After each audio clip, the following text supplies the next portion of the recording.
Bonjour, je vais vous raconter une histoire de sorcière. Pas la sorcière que vous connaissez avec son nez crochu, son balai et ses verrues, mais une sorcière du Congo. Cette sorcière, c'est moi. Et mon histoire, c'est une histoire de courage, de force et de foi. Je suis née en République démocratique du Congo, dans une bonne famille, oui. Quand j'étais petite, mon père était en gérant dans une société de mines de diamants. On vivait dans une grande maison en Bujimaï, dans la province du Kasaï. J'allais à l'école et j'étais heureuse. Ma mère vient d'une famille pauvre. À cause de cela, la famille de mon père n'aimait pas ma mère. Puis un jour, mon père a perdu son travail. J'avais 6 ans. Il a dit à ma mère d'aller avec moi à Kinshasa avec ma sœur et mes 4 frères. Il a dit qu'ils viendront nous rejoindre pour trouver du travail. En réalité, sa famille lui avait demandé de se débarrasser de nous. Quand ma mère a compris, il était trop tard. Elle se retrouvait toute seule, loin de sa famille. Elle a dû vendre tout ce qu'elle avait pour nous faire manger. Elle avait changé. Elle avait tellement maigri. Ma mère a même fait venir notre grand-mère pour nous aider, mais nous avions toujours faim.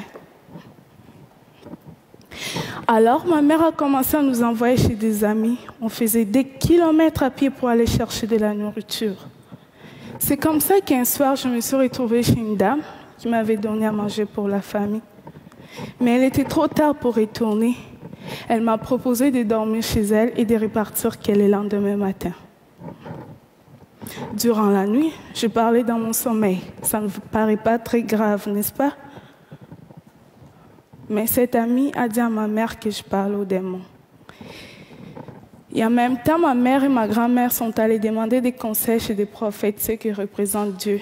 Elles cherchaient la cause de tout le malheur de notre famille. Le problème est qu'elle m'avait amené chez un faux prophète. Et il a été décidé que c'était moi la cause et que j'étais une sorcière. Les charlatans m'ont parlé pendant plus d'1 heure pour que j'accepte que je sois une sorcière.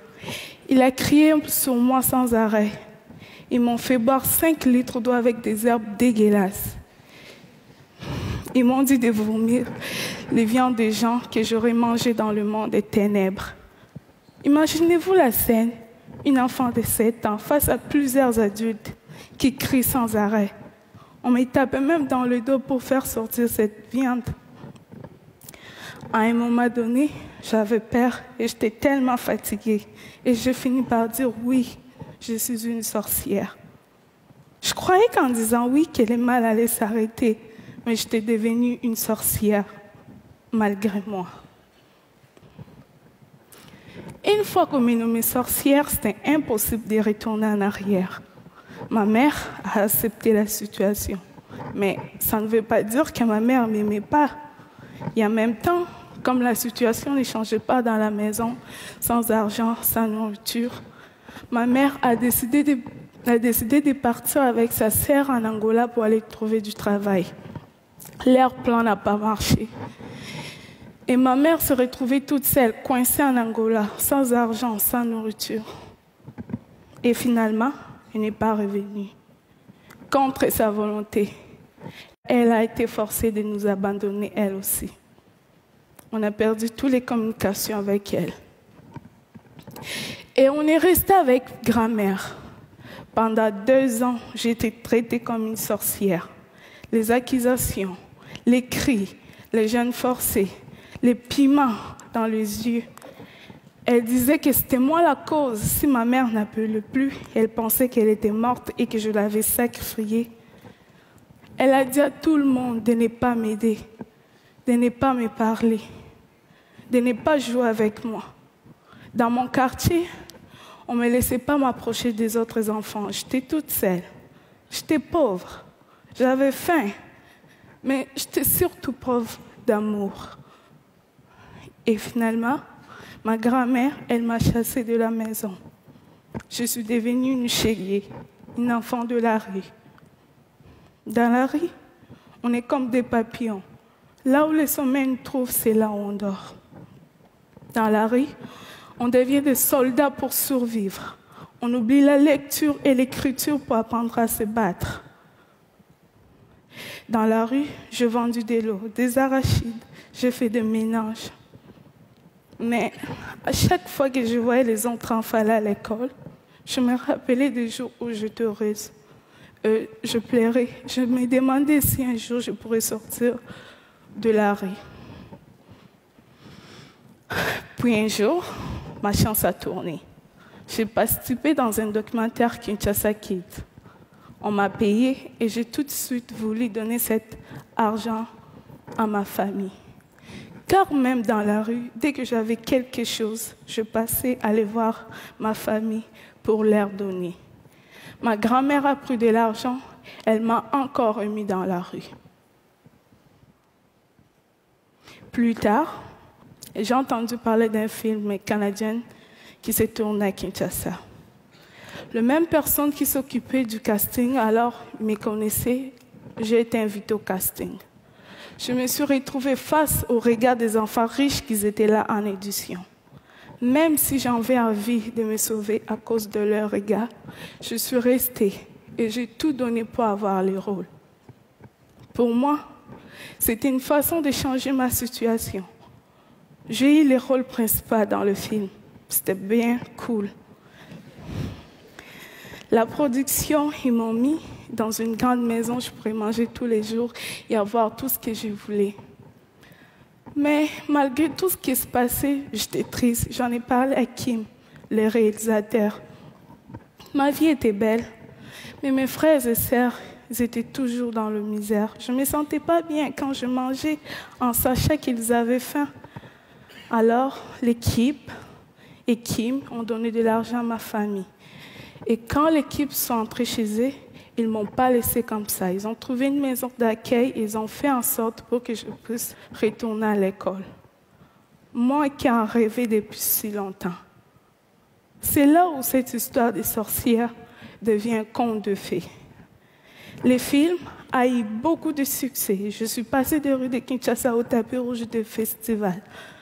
J'ai reçu même l'Ours d'argent en 2012 à Berlin. Le film a été même nominé aux Oscars.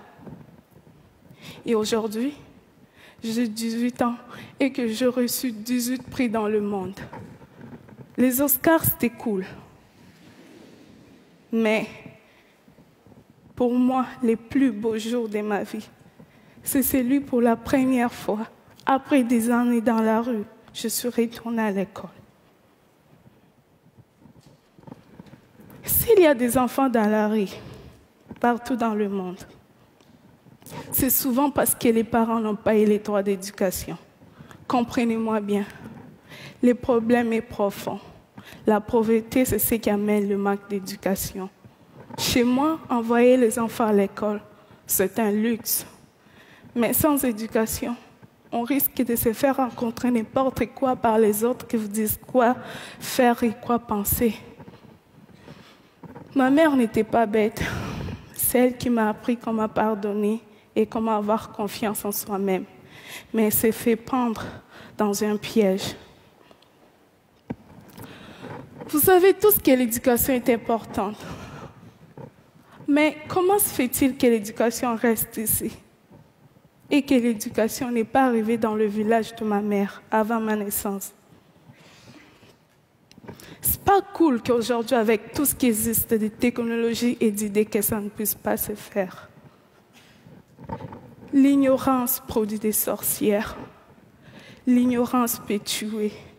Alors, pour chasser des sorcières, construisons des écoles. Moi, je m'en suis sortie. C'est parce que j'ai eu beaucoup de chance et de courage. Ce n'est pas le cas pour beaucoup d'enfants qui sont encore dans la rue. Ils attendent aussi que leurs rêves se réalisent. Alors, pour cela, il ne faut pas les oublier. J'ai eu aussi le courage de quitter Kinshasa à 17 ans. Et aujourd'hui, je vis au Québec dans une famille d'accueil.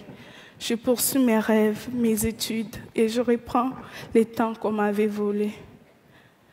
Je vous parle d'espoir et de courage et de force.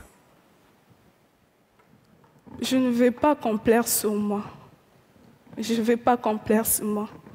Je ne vais pas. Retenez cette phrase si simple. Aussi longtemps qu'elle est cœur bas, tout est possible. Merci.